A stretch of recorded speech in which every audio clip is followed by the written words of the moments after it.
자, 하나님 말씀은 창세기 49장 13절에서 24절까지입니다. 제가 한 절 읽고 여러분도 한 절 읽고 교독하겠습니다. 그리고 마지막 24절은 함께 봉독합니다. 스불론은 해변에 거하리니 그곳은 배 매는 해변이라 그 지경이 시돈까지리로다. 이사갈은 양의 우리 사이에 꿇어 앉은 건장한 나귀로다. 그는 쉴 곳을 보고 좋게 여기며 토지를 보고 아름답게 여기며 어깨를 내려 짐을 메고 압제 아래서 섬기리로다. 다는 이스라엘의 한 지파같이 그 백성을 심판하리로다. 다는 길의 뱀이요 첩경의 독사리로다. 말굽을 물어서 그 탄자로 뒤로 떨어지게 하리로다. 여호와여, 나는 주의 구원을 기다리나이다. 갓은 군대의 박격을 받으나 도리어 그 뒤를 추격하리로다. 아셀에게서 나는 식물은 기름진 것이라 그가 왕의 진술을 공개하리로다. 납달리는 노인 암사슴이라 아름다운 소리를 바라는도다. 요셉은 무성한 가지 곧 샘 곁에 무성한 가지라 그 가지가 담을 넘었도다. 활 쏘는 자가 그를 학대하며 그를 쏘며 그를 군박하였으나 요셉의 활이 도리어 견강하며 그의 팔이 힘이 있으니 야곱의 전능자의 손을 힘입음이라. 그로부터 이스라엘의 반석인 목자가 나도다. 아멘. 우리 잠깐 기도하겠습니다.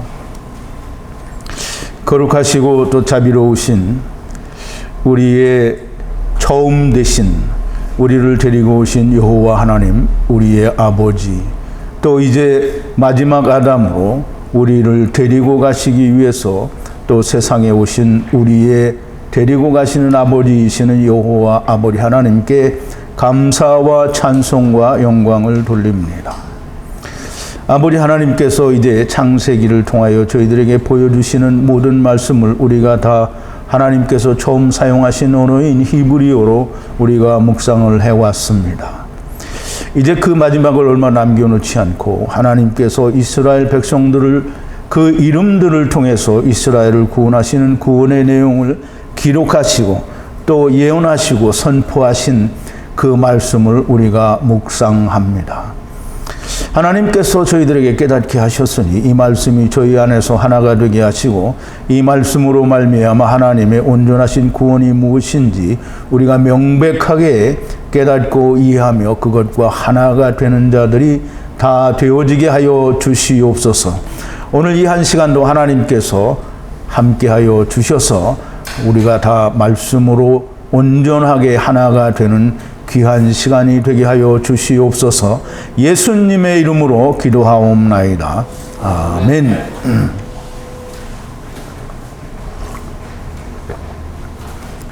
자, 이제 오늘은 창세기 49장의 마지막 부분인데요. 그가 이스라엘의 반석인 목자로다라는 그런 주제로 우리가 함께 말씀을 나누겠습니다. 우리가 지난 시간에는 이스라엘의 네 아들들, 즉 레아가 낳은 네 아들들, 루벤과 레위, 그리고 시므온, 그리고 유다에 관해서 우리가 공부를 했습니다. 그러면 유대인이 구원은 유대인에게서 남이로다 하는 그 말씀이 이 루벤과 또 레위와 시므온 그리고 유다에 의해서 결정적으로 구원이 무엇인지를 설명을 하십니다. 그리고 나머지 6 아들, 즉 6이라고 표현된 이방인, 즉 단지 이방인만을 말하는 게 아니고 큰 이스라엘의 구원에 대하여 그 이름들로 설명하시고 또 예언하시고 선포하시는 것을 우리가 볼 수 있습니다. 이미 다 미주 자매님들의 영상을 통해서 한 번은 다 들으셨겠지만 오늘 다시 한번 들으시면서 여러분의 온전한 것이 될 수 있도록 깊은 은혜가 또는 성령님의 역사하심이 함께 있으실 줄로 믿습니다. 12아들의 이름들 중에 4아들의 이름이 우리가 지난 시간에 공부한 건데요. 루벤은 첫사람 아담 안에서 오는 자들이요. 그들은 아버지가 데리고 오신 자들이라는 말씀입니다. 그들의 하는 일은 물거품일 것이며 즉 아무 의미가 없고 헛된 일을 하는 것이 된다라는 말입니다. 그러므로 그들은 아버지의 침상 미타 혹은 미시카브가 아닌 야추아를 더럽히기 시작했다라고 이야기를 하십니다. 시므온과 레위는 강제로 옷을 벗기는 자다라는 그런 뜻인데요. 사람들이 누구나가 다 자기가 흙집 옷을 벗으려고 하지 않습니다. 그래서 강제로 벗기는 것이 시므온과 레위가 되는 거고요. 벌거벗긴 사람들이 자기가 벌거벗은 것을 알면 흙집을 벗기를 원하죠. 그러니까 사도 바울은 흙집을 벗기를 원했어요. 그런데 흙집을 벗는 것보다는 사도 바울이 땅에 머무는 것이 너희들에게 유익이다라고 말씀을 하시고 오랫동안 흙집을 입고 있었던 것입니다. 흙집을 벗는 것을 깨닫는 것이 곧 우리가 구원을 즉 하나님의 은혜를 깨닫는 것이 됩니다. 그러므로 야곱은 시므온과 레위의 모임에 참여하지 말라 합니다. 그 말은 무슨 말이냐면 왜 누구나가 다 그 모임에 참여하면 좋죠. 그런데 이 레위와 시므온의 강제로 옷 벗기는 것은 결국은 저절로 죽는 것이고 또는 이 둘째 사망에서 죽는 것이 되기 때문에 거기까지 가지 말고 너희는 카탄이 되라 라는 말씀이 됩니다. 유다는 사자와 같으니 모든 자가 일어설 것인데 사자 앞에서 자기를 일으켜서 세우지 않는 자는 없습니다. 모든 자가 일어설 것인데 그에게서 나는 실로에 의해서 모든 자가 쿵 일어나게 된다라고 말을 합니다. 당나귀 2마리에 포도나무가 매여 있는데 참 포도나무는 암나귀 새끼에 묶여 있는 것이 참 포도나무다라는 그런 말씀입니다. 참 포도나무는 예수 그리스도고요. 예수 그리스도는 나귀 새끼에 타고 예루살렘 성에 입성을 한다라는 말씀이 이 안에 들어있는 것입니다. 옷을 2번 빨게 되는데 피로 된 포도주로 2번 빨게 됩니다. 피로 된 포도주, 예수 그리스도의 인자의 살과 피를 말하는 것이죠. 그래서 예수 그리스도의 인자의 살과 피로 2번 옷을 씻게 되는데요. 작은 이스라엘과 큰 이스라엘의 옷을 빨게 된다라는 말씀이 됩니다. 자, 이제 오늘은 스불론과 그 맨 마지막에 아들 요셉에게까지 가는데요. 물론 베냐민은 아직 나오지 않았습니다만은 요셉에게까지 가고요. 베냐민은 다음 장에 나오는 것 같습니다.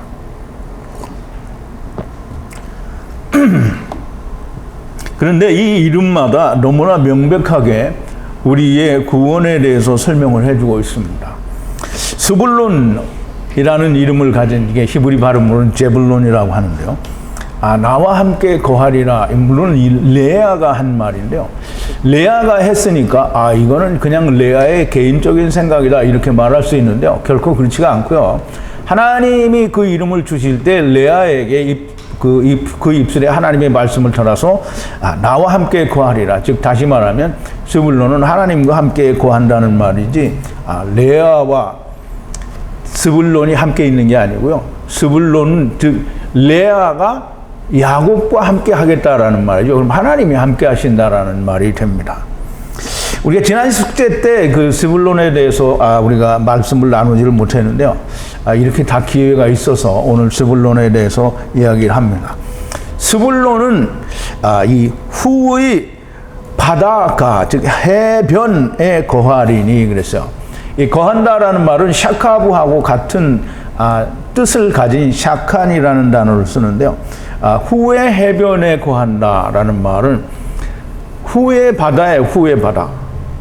그러면 이 땅의 물 가운데 후의 바다가 아닌 물이 어디에 있습니까? 공창 위의 물과 공창 아래의 물이 공창에 의해서 아래 위로 나뉘었을 뿐이지 우리는 여전히 물 속에 있는 거고요. 우리는 후의 해변입니다. 우리 인생들은 큰 대륙이라고 해서 대륙의 물가에만을 우리가 해변가라고 얘기를 하는데요. 결코 그렇지가 않고요. 모든 땅은 다 해변입니다. 그럼 해변에 거하리니 샤칸, 즉 샤카부한다 이 말이에요. 모든 스불론들은, 제불론들은 다 해변에 샤카부한다 이 말이에요. 그러면 이 후의 바닷가니까 이 궁창 위의 물가에 우리가 거하진 않잖아요. 그런데 궁창 아래 물가에 거한다 이 말이에요. 궁창 아래 물을 다 삼키시게 되니까 삼켜지면 스불론은 다 구원을 받게 됩니다. 배되는 해변이다 이렇게 얘기를 했는데요. 배라는 말은 오니아라는 말인데요. 오니아를 파자를 하면 하나님이 물고기로 권능으로 나타나신 배예요. 그러면 물고기로 나타나신 배라고 하니까 예수님이 육체로 오신 예수님도 되고요. 배로 오신 예수님도 됩니다. 그래서 예수님이 베드로의 배에 올라서 제자들을 가르치실 때 육지에서 조금 띄우시고 배 위에 예수님이 계셔서 가르쳤어요. 그럼 방주에서 예수님이 가르치셨다라는 그런 뜻이 됩니다. 그런데 이제 사람들이 거기까지 이해를 할 수가 없는 거죠. 배되는 해변 옆구리 시돈 위까지 이르리라 라고 얘기를 했는데요. 배되는 해변이잖아요. 그럼 배되지 않는 해변은 어디 있을까요? 거기에 그 해변에 예레카라고 했는데 옆구리 예레카는 야레크의 여성형이다 이렇게 말합니다. 야레크가 뭐냐면 환도뼈입니다. 그럼 환도뼈는 모든 것에 이 근원이 되는 생명의 근원이 되는 허리를 말하는데요. 허리 위에 시돈까지로다라고 했는데 시돈은 뭐냐면 고기 잡는 곳이라는 뜻이에요. 그래서 시돈 고기 잡는 곳 그 위에까지라는 말인데요. 이 말을 그냥 문자적으로 우리가 이해를 하려고 하면 정말 이해가 잘 안 됩니다. 그런데 우리가 히브리어로 이렇게 이해를 하고 그 다음에 이걸 전체적인 맥락에서 이해를 하면 배는 뭐 하는데 필요한 게 배요? 고기 잡는 데 필요하죠. 그러므로 스불론이 해변에 거하는 자다라는 말은 물고기라는 말도 되고요. 사람이라는 말도 됩니다. 그러므로 물속에 거하는 우리가 다 물고기죠. 물속에 거하는 우리를 낚는 자가 예수님이고요. 이걸 잡으러 온 자가 예수님입니다. 그래서 이 예수님이 베드로에게 말하죠. 성경 관련 성경 2번인데요. 마태복음 4장 19절입니다. 말씀하시되 나를 따라오너라 내가 너희로 사람을 낚는 어부가 되게 하리라 하시니 사람을 낚는 어부가 된다라는 말은 물론 세상 학문도 얼추 비슷하게는 이해를 합니다. 근데 고기를 낚거나 사람을 낚는다, 이 고기를 낚는다는 말 자체가 하나님이 자기 백성을 낚는다라는 말이에요. 그래서 예수님이 부활하시고 나서 갈릴리 바다에서 제자들을 만날 때 배에서 고기를 잡는 제자들을 보고 오른쪽에 그물을 내리라 하니까 거기서 큰 고기가 153마리가 나왔습니다. 그러면 이 153마리는 하나님의 아들들, 즉 벤야민이 나왔다라는 말이 됩니다. 즉 예수 그리스도의 말씀에 의해서 던져지는 그물에 하나님의 말씀이 이루어진 벤야민들이 나오게 된다라는 말씀이 됩니다. 누가복음 5장 10절에도 보면 세베대의 아들로서 시몬의 동업자인 야고보와 요한도 놀랐음이라. 예수께서 시몬에게 일러 가라사대 무서워 말라. 이제 후로는 내가 사람을 취하리라 하시니라 그랬어요. 사람을 취한다라는 말은 사람을 낚는다라는 말입니다. 사람을 낚는다라는 말은 취한다라는 말입니다. 그러므로 되게 어렵게 꼭 물리적으로만 이해를 하려고 해서 낚싯바늘 던져서 낚시를 한다. 그렇게만 이해를 하면 성경을 이해할 수 없습니다. 자, 이제 이사가르이라는 이름을 가진 아들에 대해서 나오는데요. 이사가는 이사카르라고 읽습니다. 그가 아셀의 값을 주셨다라는 그런 뜻이고요. 삭시라는 말입니다. 값은 보수라는 말이고요. 이제 그걸 다른 말로 하면 삭시 됐는데요. 이사갈은 양우리의 쭈그린 뼈 나귀이다라고 이렇게 설명을 합니다. 그럼 이사갈은 양우리에 엎드린 웅크린, 이게 개도 그렇고 모든 짐승이 이제 땅에 앉을 때는 내 무릎을 다 구부리고 이렇게 엎드리죠. 물론 잘 때는 뭐 벌러덩 누워서 자기도 하는데 여기서는 웅크리고 있다고 하는 거니까 그렇게 쭈그리고 있는 걸 말합니다. 양우리라는 말을 우리가 좀 이해를 해야 되는데요. 양우리는 미시파트예요. 근데 미시파트가 좀 생소하지 않죠. 그 미시파트는 스톤 코드가 4941이고요. 그거는 공의를 말합니다. 샤파트의 말씀이 비슷해서 말씀으로 샤파트 하는 걸 말하고요. 여기서 미시파트는 발가벗기다 샤파에서 유래된 말이고요. 거기에 말씀이 붙었으니까 말씀으로 발가벗겨져서 세상에 온 자들을 말합니다. 근데 세상에 온 자들이 누구냐면 양입니다. 하나님께서도 예레미야 선지자를 통해서 이스라엘은 나의 잃어버린 양이라고 말씀을 하셨어요. 그러므로 여기서는 이사갈은 뼈나귀라고 하는데 그 뼈나귀가 뭐냐면 발가벗겨진 양이에요. 양. 즉 하나님의 집을 벗은 양이란 말이에요. 그 양우리 사이에 그랬어요. 양우리가 하나만 있는 게 아니고요. 양우리 사이에라고 했는데요. 사이에라는 말은 바인이라고도 하고 또 벤이라고도 하는데요. 바이블렉스에서는 바인이라고 하고 스토베스트에서는 벤이라고 합니다. 물론 아들이라는 스트롱 코드가 1121인 벤과 발음은 같은데요. 번호는 틀리고요. 이 9962 벤인데요. 995 분리하다 또는 분별하다에서 유래가 됐고요. 분리되어진 양우리라는 말이죠. 그럼 양우리가 하나가 아닙니다. 그래서 이 분리하다라는 말은 성전이 권능으로 물고기가 된 우리 사이사이를 말해요. 그래서 사이사이 양우리는 몇 개나 있을까요?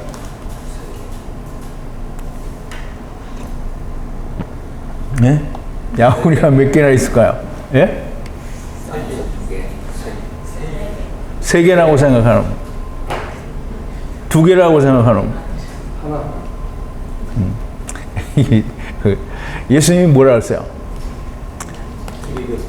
예, 우리에 들지 않은 다른 양들이 있어요. 그러면 그 다른 양들이 다른 우리예요. 그게 뭐냐면 두예요. 그러니까 둘은 항상 이 야곱의 20년의 3번과 이 2번의 차이를 이해를 해야 됩니다. 2번은 작은 이스라엘, 큰 이스라엘을 말해요. 그럼 양우리 사이에, 양우리에, 그럼 작은 이스라엘의 우리에, 큰 이스라엘의 우리에, 이 쭈그리고 웅크린 나귀, 곧 벌거벗은 양들이다라는 말입니다. 그래서 이 쭈그린 뼈 나귀로다라고 했는데요. 뼈는 게렘이라는 단어를 썼는데요. 게렘이라는 단어는 스트롱 코드가 1634고요. 뼈라는 단어는 다른 단어예요. 다른 뼈라는 단어는 이제 창세기 2장 20절에서 보면 분명히 야곱이 그렇게 얘기합니다. 이는 내 뼈 중에 뼈요 살 중에 살이라 할 때 그 뼈는 스트롱 코드가 6106이고요. 그래서 그 6106은 에젬이고요. 에젬이라는 말은 이 아잠이라는 스트롱 코드가 6105고요. 아잠 단단히 묶다에서 유래가 됐는데요. 이 뼈에 흙을 단단히 묶어 놓은 걸 말해요. 그러니까 율법에 매여 있는 상태를 말하는 거죠. 여기 이제 게렘이라고 하는 스트롱 코드가 1634를 쓴 이 게렘이라는 뼈는 역시 율법에 매여 있다라는 뜻입니다. 그 게렘이라는 단어는 그 뒤에 나오는 게 나귀잖아요. 나귀. 나귀는 하모르인데요. 하모르는 나귀는 율법을 말합니다. 그래서 기매를 사용하죠. 그래서 뒤에 나오는 단어가 나귀이기 때문에 그걸 게렘이라고 뼈라고 이렇게 사용을 하신 것으로 보여집니다. 이 하나님의 나라로부터 하나님의 집을 벗고 벌거벗은 이 나귀들이 흙집을 입고 양으로 우리의 작은 이스라엘과 큰 이스라엘에 왔다라고 하는 거고요. 쭈그리고 앉아 있는 거예요. 뭐 하려고요? 율법을 지켜서 자기가 원하는 하나님을 찾으려고 거기에 쭈그리고 있는 것입니다. 근데 이 이사갈이 왜 그렇게 뼈나귀로 세상에 왔는지를 설명하는데요. 안식을 보고 선하고 땅이 기쁨이므로 라고 얘기를 합니다. 안식이라는 말을 좀 이해를 해야 되는데, 안식은 창세기 2장에 나오는 하나님이 우리에게 주시겠다라고 하는 안식, 샤바트가 아니고요. 여기는 메누하입니다. 메누하. 메누하라는 이 단어는 마노아흐라는 단어의 여성형이다 이렇게 말을 하는데요. 어쨌든 여성형이든지 남성형이든지 그런 걸 구분할 거는 없고요. 마노아흐는 노아흐의 말씀이 붙어서요. 말씀 안에서 안식이라는 뜻입니다. 그러면 메누하도 역시 같은 뜻이죠. 그러면 노아흐는 말씀이 붙기 전에 노아흐는 누아흐, 마노아흐는 누아흐라는 단어에 말씀이 붙어서 말씀 안에서 안식이라는 말입니다. 이 안식 안에서, 말씀 안에서 안식이라는 말은 굉장히 중요한데요. 이 누아흐라는 단어는 이 창세기 5장 이후에 나오는 무지개의 언약과 관련이 있는 노아와 아주 비슷한 관련이 있는 단어입니다. 노아는 이 안식이라는 뜻이고요. 누아흐도 안식이고요. 발음이 거의 비슷한데요. 오직 한 가지가 다른 것은 뭐냐면 누아흐에는 세상이 들어가 있고요. 노아는 세상이 안 들어가 있어요. 즉 바부가 안 들어가 있다는 말이에요. 중간에. 그러면 노아는 그냥 안식이고요. 노아는 세상에서 괴로워하다가 안식을 얻게 된다는데 그게 말씀 안에서 안식을 얻게 된다라는 말이에요. 그러므로 굉장히 중요한 것이 이 말씀으로 세상에 와서 안식을 얻게 되는 것을 보는 거예요. 그러니까 우리가 잘 생각해야 됩니다. 안식을 보고 이제 이 본다라는 말은 사람이 땅에서 자기 육신의 눈으로 보는 게 아니고요. 하나님의 눈으로 보는 라아를 말합니다. 그래서 스트롱 코드가 7200이고요. 라아, 즉 안식, 메누하, 마노아흐, 즉 세상에 왔다가 안식을 얻게 되는 말씀 안에서 안식이 되는 그 안식을 보고 선하다. 선이다. 이 선은 토부인데요. 선하다라고 본 거예요. 왜? 안식이 돌아오니까. 그래서 세상에 왔다가 말씀 안에서 안식이 되니까 선하다고 본 거고요. 땅이 기쁨이래요. 땅은 에레치고요. 에레치는 물질 세계를 말하는 겁니다. 이 물질 세계가 기쁨이라는 거예요. 그러면 그 기쁨을 보고 이 뼈나귀들이 세상에 온 거예요. 어깨에 짐을 지고 내려왔는데요. 이 어깨는 여러 사람의 어깨일 수 있어요. 제가 이 미주 자매님들하고 예수 그리스도의 어깨다 이렇게 얘기를 했는데요.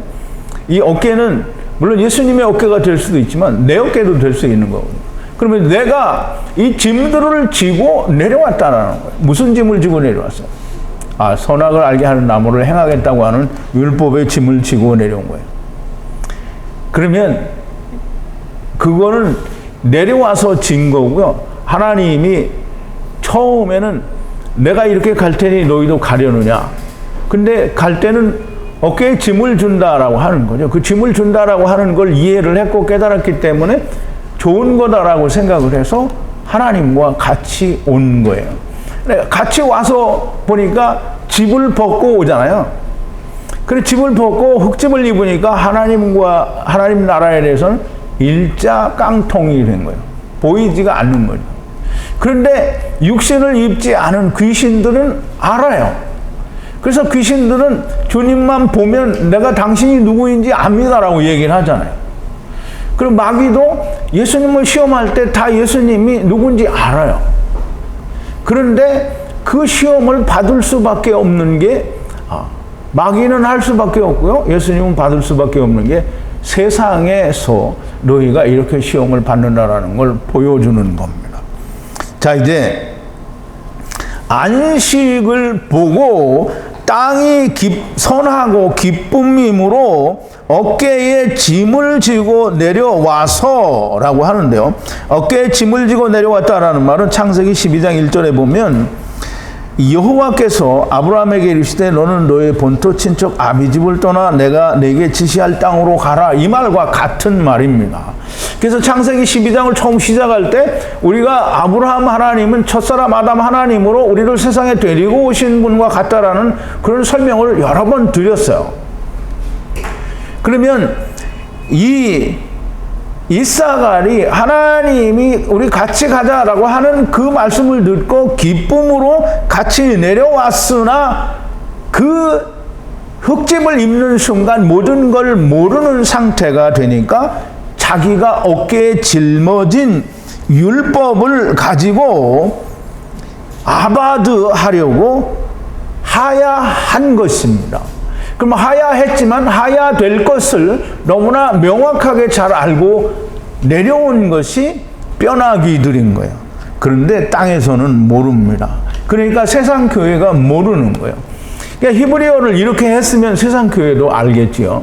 그런데 모르는 겁니다. 조공을 아바드 하려고 하야하고 하야하는 나귀라는 뜻이라고 제가 이제 그렇게 썼는데요.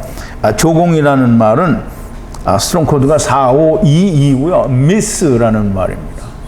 말씀으로 쓰가 뭐예요?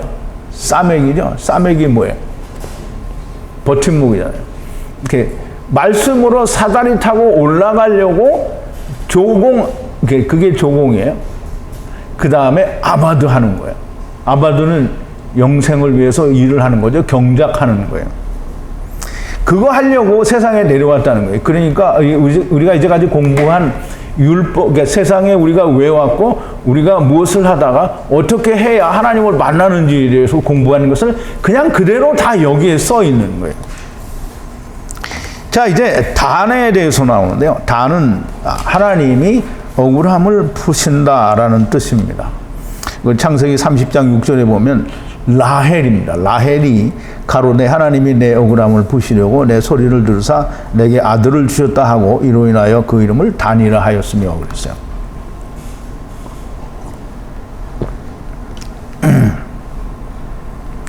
단은 한 백성을 심판하는 이스라엘의 막대기다라고 그렇게 기록을 합니다. 단은 한 백성은 에하드라는 말인데요. 한 백성은 하나의 백성인데요. 그냥 한 백성이 아니고요. 이게 둘인데 하나가 된 백성을 말하는 거예요. 근데 둘이에요. 어떻게 둘이냐? 그러면 하나는 누구예요? 이시죠. 그리고 나머지는 이샤라는 말이죠. 그러니까 이샤는 모두가 네 가지예요. 물고기와 새와 짐승과 사람이에요. 왜 물고기와 새와 짐승일까요?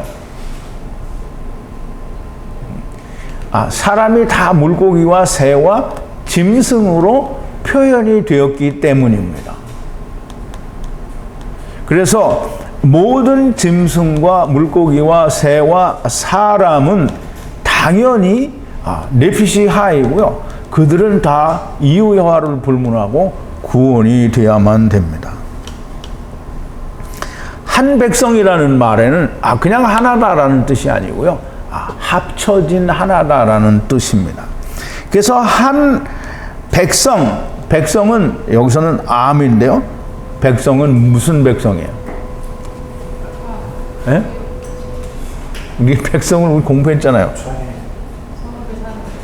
예?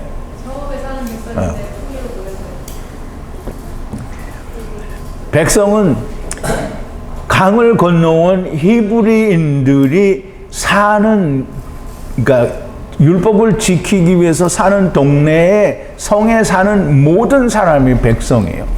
그러므로 에베르 건너편에서 건너온, 그러니까 아바르한 모든 히브리 사람들이 성읍의 백성입니다. 백성. 그럼 백성이라는 말은 율법을 지키는 자들을 말하는 거고요. 백성이 지금 이 씨를 떠나서 지네끼리 혼자 율법을 지키는 거잖아요. 그런데 이 백성이 하나가 돼야 되는 거죠. 하나가 된다라는 말은 예수 그리스도 안에서 하나가 되는 거죠. 그럼 공의에 의해서 하나가 되기 때문에 단이 심판을 한다라는 말이에요. 이스라엘의 막대기다라고 하고 쉐베트라는 단어를 썼습니다. 이스라엘의 막대기는 시편 23편 4절에 보면 여호와의 지팡이와 막대기가라고 할 때 그 지팡이는 다른 거고요. 이 막대기가 이 쉐베트입니다. 그러면 여호와의 쉐베트잖아요. 여호와의 쉐베트.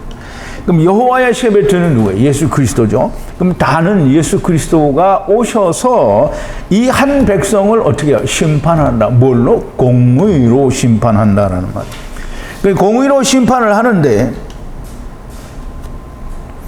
다는 뱀의 길 위에 하야다라고 이렇게 얘기를 했는데요.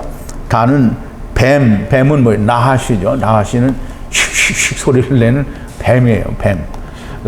뱀의 길은 뭐예요? 뱀은 율법을 말하죠.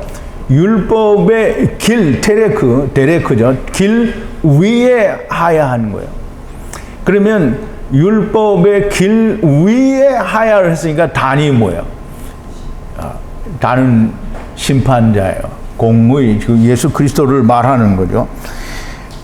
이 뱀 위에, 즉 율법 위에 하야가 된 이 단은 뱀이 또 나오는데 여기 뱀은 다릅니다. 쉐피폰이라고 하는데요. 쉐피폰은 이 성령과 말씀으로, 그러니까 이 삼켜진다라고 이제 표현을 하면 이 성령으로 삼켜지고 80으로 또 말씀으로 삼켜지는 거예요. 그래서 쉐피폰은 성령으로 삼켜지고 말씀으로 삼켜지는 물고기들이라는 거예요. 그 물고기들의 그는 오라흐라고 했는데요. 하나님의 분리하여 울타리 안에 가두어져 있는 상태가 오라흐 길입니다.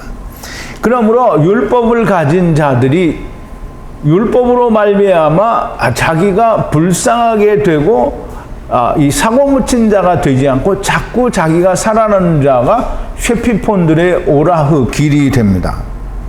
그래서 삼켜져야 돼요. 성령과 말씀으로 삼켜져야 됩니다. 무엇을 위해서?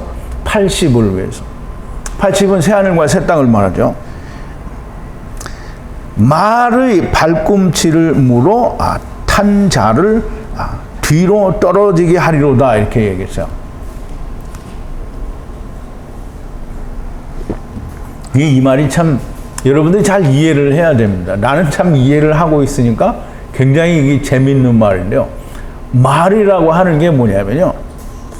말은 수수예요. 수수는 싸맥, 바브 싸맥이거든요. 그럼 사다리 타고 세상에 왔다가 다시 사다리 타고 올라가는 게 말이에요. 그러니까 그게 육체 안에 있을 때 되면 좋은 말인데요. 그렇지 못할 때는 다 강제로 삼켜지는 거잖아요. 근데 이 수수가 뭐냐면 수수가 수수의 발꿈치를 물어요. 그러니까 자기 스스로 혼자 내가 사다리 타고 내려와서 내가 원하는 하나님을 찾는 자들, 그래서 자기가 하나님이 된 사람들을 발꿈치를 물어요. 그래서 그 탄 자를 뒤로 떨어지게 하는 거예요. 그게 누구예요? 공의, 곧 율법 위에 난 단이에요. 단은 다 떨어지게 하는데요. 안 떨어지죠. 기를 쓰고 안 떨어지는 게 인간입니다. 그런데 결국은 다 떨어지게 되죠. 단에 의해서 다 떨어지게 됩니다. 그러므로 단은 이야기를 하는 겁니다. 여호와여 주의 구원을 기다리나이다 라고 얘기하는데요. 여호와여 예수아를 기다리나이다. 예수아의 구원을 기다리나이다 라고 했는데요. 이 예수아는 야사의 다른 표현입니다. 또 그걸 뭐 여성형이다 뭐 이렇게 사전적인 설명은 지금 잘 기억이 안 나는데요. 예수아는 야사에서 온 단어예요. 그럼 야사와 같은 말입니다.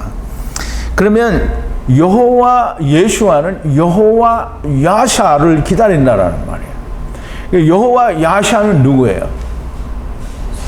예수님이죠. 여호수아예요. 여호수아. 여호와 야샤가 합쳐져서 여호수아가 된 거잖아요. 그러면 여호와께서 구원하신다라는 뜻이에요.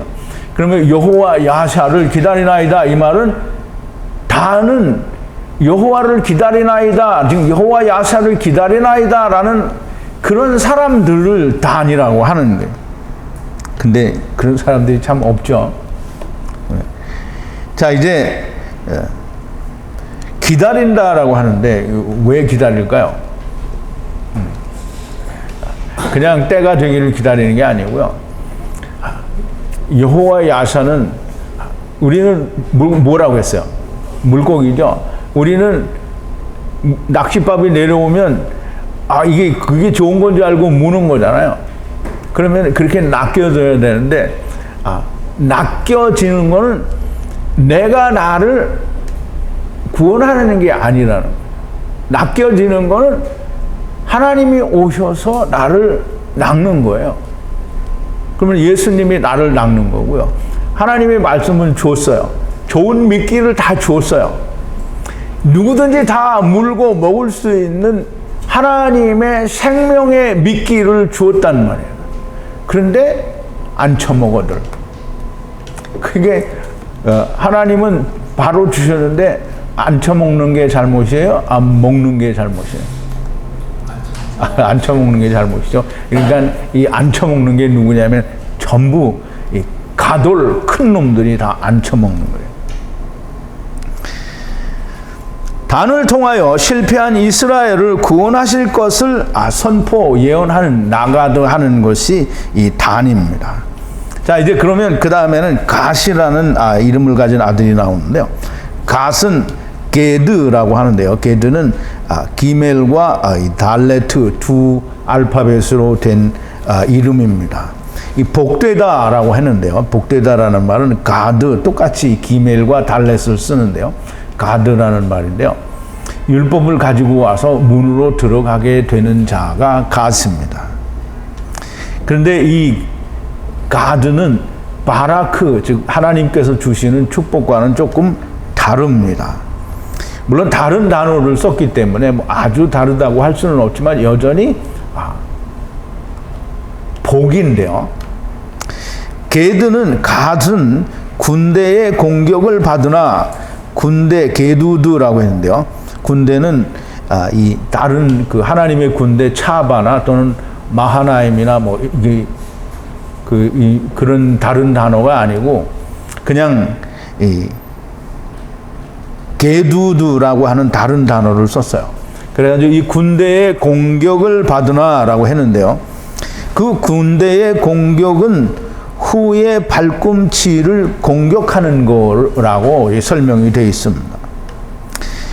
그러면 후의 발꿈치가 누구예요? 모든 물고기들이죠. 모든 물고기들의 발꿈치를 공격해요. 그런데 이 발꿈치의 공격을 받으나 그것은 그냥 발꿈치를 상하는 겁니다. 그래서 공격을 받아서 발꿈치를 상하게 되면 그럼 결과가 어떻게 돼요? 예?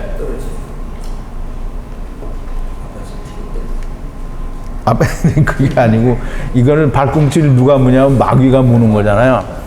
마귀가 물었어요. 창세기 3장 15절에 뭐라고 하냐면, 여자의 우선은 내 머리를 상하고 너는 그의 발꿈치를 상하게 할 것이니라.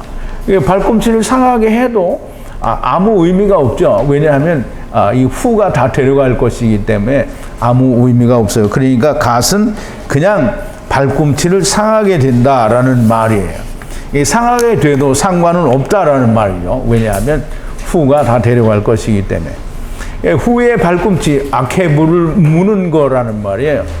그러니까 갓을 게두두가 와서 공격을 해도 그거는 마귀의 공격이고 그 마귀의 군대의 공격은 그냥 발꿈치를 무는 정도에 지나지 않는다라는 말이에요.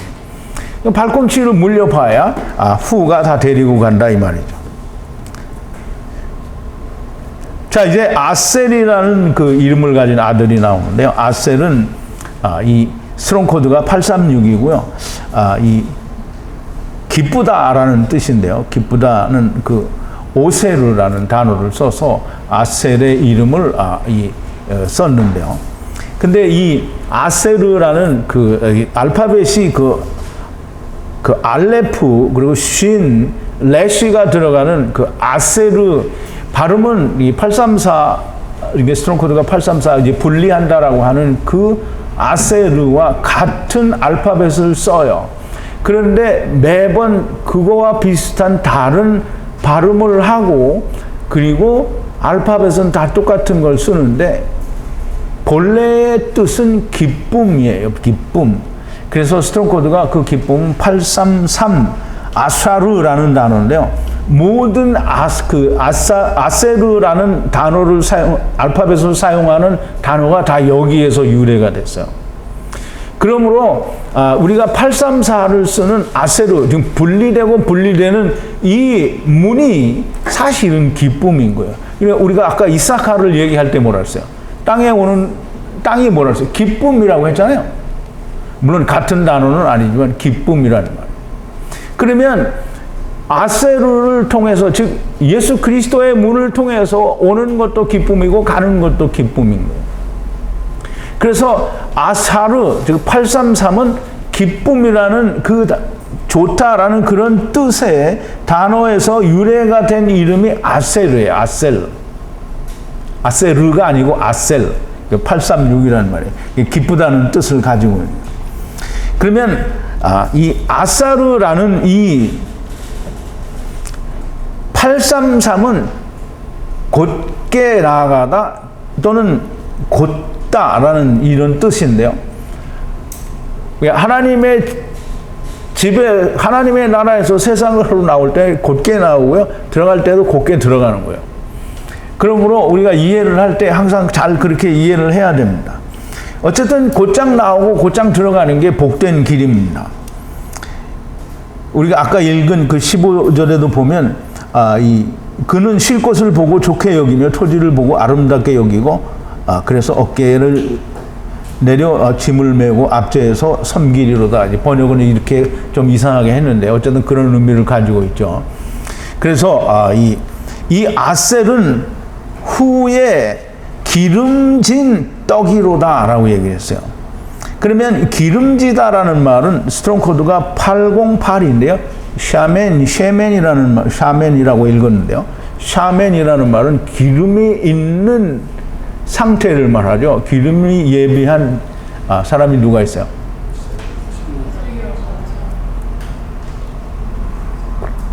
우리 마태복음 25장 열처녀의 비유를 보면 기름을 예비한 5 처녀가 곧 샤멘을 가진 자들이 됩니다. 그러면 아셀은 후에 기름진 떡이로다. 즉 떡은 레헴이잖아요. 그럼 레헴에 기름이 진, 즉 성령의 감동하심이 있어서 후에 떡이 된 인자의 살과 피가 된 그것이 아셀이라는 거예요. 그래서 이 아셀은 그 기름진 떡을 주게 되므로 왕의 진미를 주리로다 그랬어요. 왕의 진미, 왕은 멜레크고요. 진미는 마아단인데요. 마아단은 아단이라는 그 즐기다, 즉 스스로 즐기다라는 그런 아단이라는 단어에 말씀이 들어갔어요. 그러면 말씀이 들어갔으니까 말씀으로 즐기게 되는, 즉 진미를 느끼게 되는 왕의 진미를 주리로다라고 했어요. 누가? 아셀이 그걸 준다는 말이에요. 자, 이제 납달리라는 이름을 가진 아들인데요. 납달리는 나프탈리라는 발음을 하는데요. 나프툴, 씨름하다라는 그런 단어에서 유래가 됐습니다. 그러면 나프탈리는 무슨 뜻을 가지고 있느냐면, 이 라헬이 자기 형과 경쟁하여 씨름하여 이기었다라고 하는데요. 사실은 형과 씨름을 한 게 아니고요. 하나님과 씨름을 하는 거예요. 그래서 이 49장 본문에서는 형과 경쟁하여가 아니고요. 하나님과 씨름하다라는 그런 뜻으로 사용이 됐습니다. 그럼 하나님과 씨름하는 자는 누구예요? 이스라엘이죠. 야곱입니다. 그러므로 나프탈리는 보내는 암사슴이래요. 이게 뭘 보내느냐면 암사슴인데요. 아름다운, 아름답다라는 말은 쉐페르라는 말인데요. 쉐페르라는 말은 반짝반짝 빛나다라는 샤파르에서 유래가 되는데요. 이 쉐페르, 그러니까 아름다운 말을 주는 암사슴이래요. 그럼 반짝반짝 빛나는 아름다운 말을 주는 암사슴이라는 말은, 반짝반짝 빛난다라는 말은 이게 우리가 이 빛이 어두움 가운데 있을 때 빛이 비치는 거잖아요. 그럼 어둠 속에서 반짝 빛이 비쳐요. 그럼 생명이 하나 태어난 거예요. 하나 태어났고 또 반짝해요. 그럼 또 하나 태어난 거죠. 그냥 우리 세상이 말하는 무슨 사람이 태어났다라는 말이 아니고요. 하나님 나라의 생명이 하나 태어났다라는 말이에요. 그게 반짝인다는 거예요. 반짝반짝하는 아름다운 말을 보내는 암사슴이라는 거예요. 그러면 반짝반짝 빛나는 말씀이니까 생명을 주는 말씀이잖아요. 그럼 생명을 주는 말씀이 오늘 누가 보내줘요? 하나님과 씨름하여 이기는 자는 반짝반짝 빛나는 생명의 말씀을 사람들에게 비출 수 있다라는 말이에요. 자, 이제 요셉이라는 이름이 나오는데요. 물론 요셉은 11번째 아들이죠. 요셉은 권능으로 세상에 사다리 타고 온 자들을 삼키시는 하나님이다라는 그런 뜻이에요. 그러면 요셉은 아들을 열매 맺고 아들을 열매 맺는, 그리고 샘 위에 딸들이 벽 위를 올라가는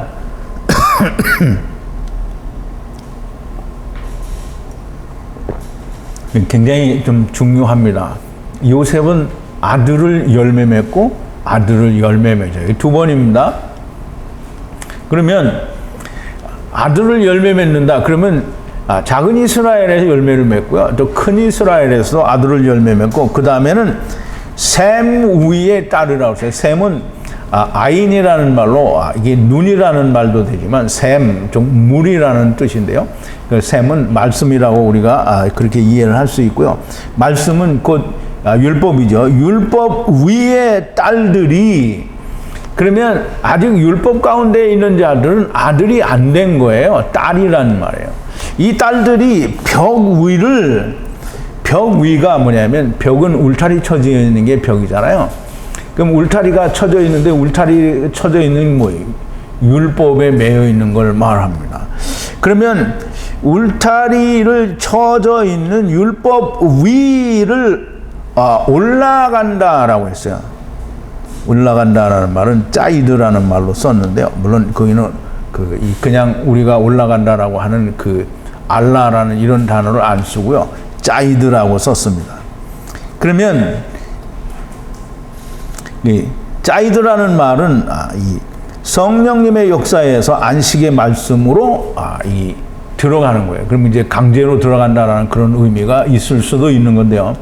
어쨌든 율법 위에 있는 자들이 벽을 타고 올라간다라는 말인데요. 이 말은 딸들은 남은 자들을 이야기하는 것 같고요. 이 남은 자들이 다 올라간다라는 말은 작은 이스라엘과 큰 이스라엘의 아들들과 그리고 남은 모든 율법의 딸들은, 율법을 지키는 자들은 다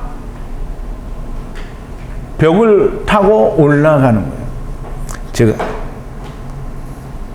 다 하나님께로 강제로 구원을 받게 되는, 야곱의 20년 안에서 구원을 받게 되는 구원의 은혜가 된다라는 말이 됩니다.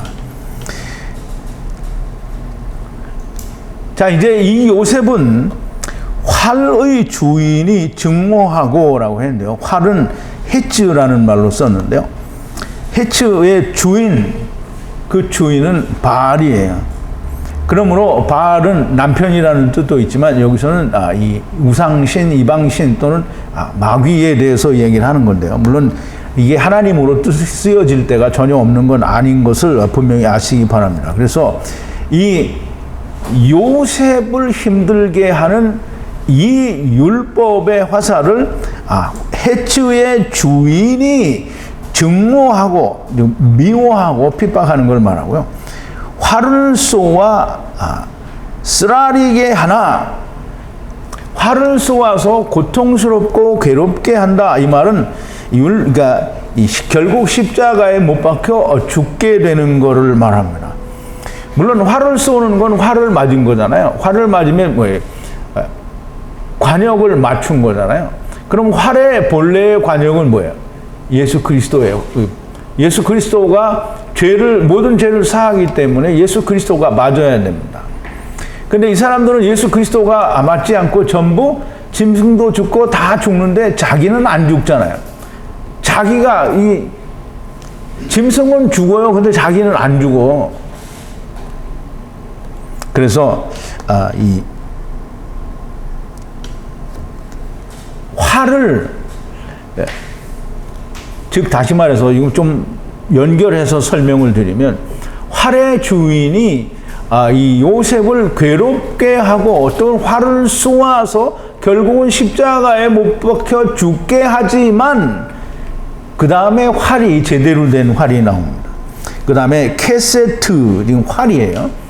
케세트가 정련되어, 즉 재련이나 정선된 이 파자즈라는 단어를 썼는데요. 정련되어, 활이 정련되어 영원으로 돌아간다라고 그렇게 되어 있습니다. 그래서 이 말을 우리가 바르게 해석을 하면, 율법의 주인인 바알이 그 자식들을 통해 예수 그리스도, 즉 요셉을 핍박하여 죽게 되지만 오히려 그 죽음이 그것의 성취, 즉 파자즈가 되고 응고가 되어서 그러므로 영원으로 돌아가는 것이 되는 겁니다. 정련된 금이라는 말은 창세기 2장 12절에 하윌라 땅에 있는 금이 정금이라고 했어요. 그게 토브 금이라고 그렇게 기록이 되어 있습니다. 그리고 이 열왕기상 10장 18절에 보면 왕이 또 상아로 큰 보좌를 만들고 정금으로 입혔다. 그런데 여기서 말하는 정금은 곧 정련된 금입니다. 그러면 좋은 금이나 정련된 금이나 사실은 같은 금이 됩니다. 그러므로 이 정련된 금으로 말미암아 영원으로 돌아간다라는 거예요. 지금 창세기 지금 49장에 그 이스라엘의, 즉 야곱의 12아들의 이름에 정말 막대한 하나님의 비밀이 들어있는 거예요.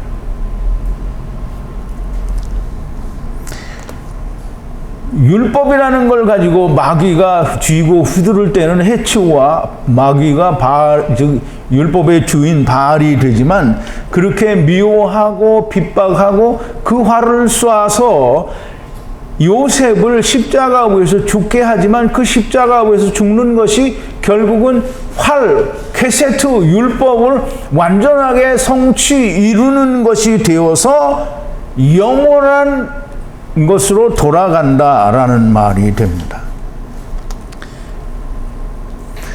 야곱의 전능자의 권능과 권능의 팔이 정련하신 활, 곧 정금이신 예수 그리스도로 말미암아 영원으로 돌아가게 된다라고 합니다. 그래서 전능자의 권능이라는 거 야드로 말하고요. 또 권능, 야드의 팔이라고 했는데요. 팔은 힘이라는 뜻이에요. 그러면 야드의 힘으로 정련된 금으로 이렇게 두 번 나오는 것은 4와 6을 위한 것이다 라고 보여집니다. 그때에 이스라엘의 반석이라, 그때에 거기에, 즉 다시 말해서 정선된, 즉 재련된, 즉 좋은 금이 곧 예수 그리스도다라는 말인데요. 그것을 이스라엘의 반석이신 목자라라고 얘기를 하는 거예요. 그럼 요셉이 곧 이스라엘의 정련된 금이라는 거예요. 즉 예수 그리스도 반석인 목자라는 말이 됩니다. 그러면 우리가 이 모든 걸 종합으로 해볼 때 이스라엘의 아들들의 이름 안에서 처음에 야곱이 얘기하죠. 모이라 하고 율법을 붙잡고 쌓아 올려서 들으라 라고 얘기하죠. 그러면 율법을 잘 들어서 잘 쌓아 올려서 들으라. 어디 안에서 들으라? 이스라엘 안에서 들으라. 그럼 이스라엘의 이름들 안에서 네가 그 뜻을 찾아서 들으라는 겁니다.